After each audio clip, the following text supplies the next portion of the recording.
Assalamualaikum warahmatullahi wabarakatuh. Perkenalkan, nama saya Fadli Afan, NIM 120161103, Prodi Akuntansi Syariah, kelas 3C. Baiklah yang terhormat, kepada dosen pengampu mata kuliah Ekonomi Mikro Syariah, yaitu Bapak Dr. Dian Patria, SEMA, dan Bapak Muhammad Taufik, SEME. Di sini saya akan memenuhi tugas UTS mata kuliah Ekonomi Mikro Syariah. Baiklah, langsung saja ke materi yang pertama, yaitu dasar-dasar perilaku individu. Perilaku individu atau manusia adalah suatu fungsi dari interaksi antara person atau individu dengan lingkungannya. Semua perilaku individu dipengaruhi oleh beberapa karakteristik. Yang pertama, karakteristik biografis. Ialah karakteristik pribadi yang berdiri dari usia, jenis kelamin, status perkawinan, dan masa kerja. 2. Kemampuan. Setiap manusia mempunyai kemampuan berpikir, tapi kemampuan tersebut berbeda-beda karena ada yang lebih juga ada yang kurang. Seluruh kemampuan seseorang tersusun dari dua faktor. 1. Kemampuan intelektual, yaitu kemampuan yang diperlukan untuk menjalankan sesuatu kegiatan mental. Kemampuan ini menggunakan tes IQ yang berusaha mengeksplorasi dimensi yang membentuk kemampuan intelektual. 2. Kemampuan fisik adalah kemampuan yang diperlukan untuk melakukan tugas-tugas yang menuntut stamina, kecekatan, kekuatan, dan keterampilan.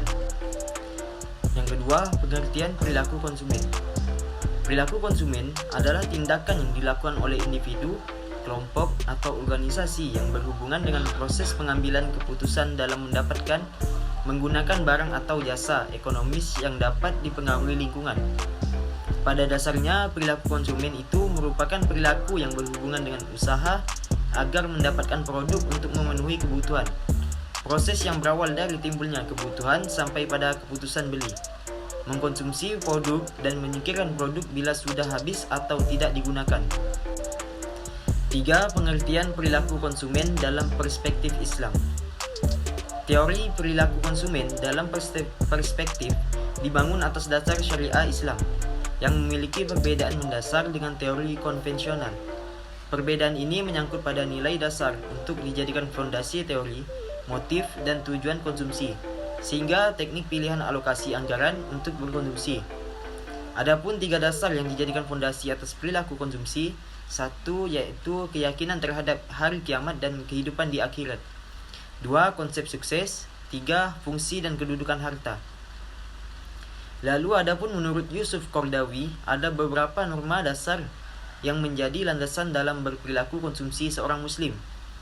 Yang pertama, membelanjakan harta dalam hal kebaikan dan menjauhi sifat kikir. Kedua, tidak melakukan kemubaziran. 3. Tidak hidup mewah dan boros. 4. Kesederhanaan. 5.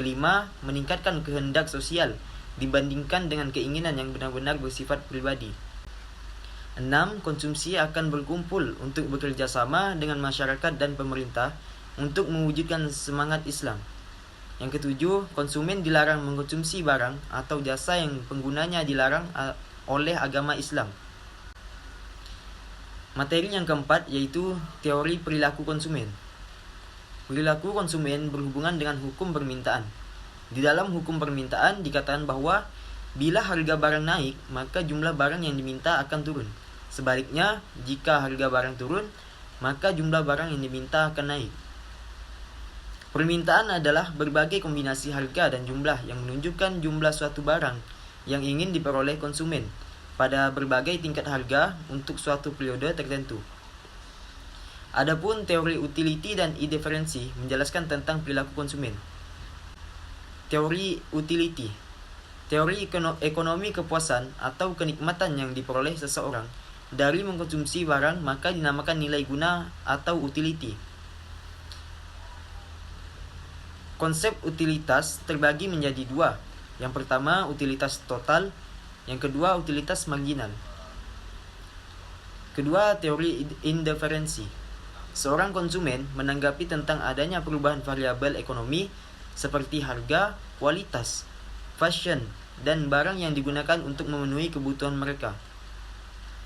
Yang kelima, Faktor-faktor yang mempengaruhi perilaku konsumen. Setiap konsumen memiliki ciri khas masing-masing karena perilaku ini erat kaitannya dengan jiwa, karakter, dan perasaan seseorang. Pelaku transaksi, dengan banyaknya perbedaan perilaku konsumen, maka banyak pula penyebab yang menimbulkan perilaku seseorang. Ada beberapa faktor yang mempengaruhi perilaku konsumen, ada dua, yaitu satu, faktor eksternal. Faktor eksternal merupakan faktor yang meliputi pengaruh keluarga, kelas sosial, kebudayaan, strategi marketing, dan kelompok referensi. Dua, faktor internal. Menurut swasta dan Handoko, perilaku konsumsi merupakan tindakan yang tidak langsung terlibat dalam mendapatkan, mengkonsumsi, dan menghabiskan produk dan jasa, termasuk proses keputusan yang mendahului dan menyusuli tindakan ini.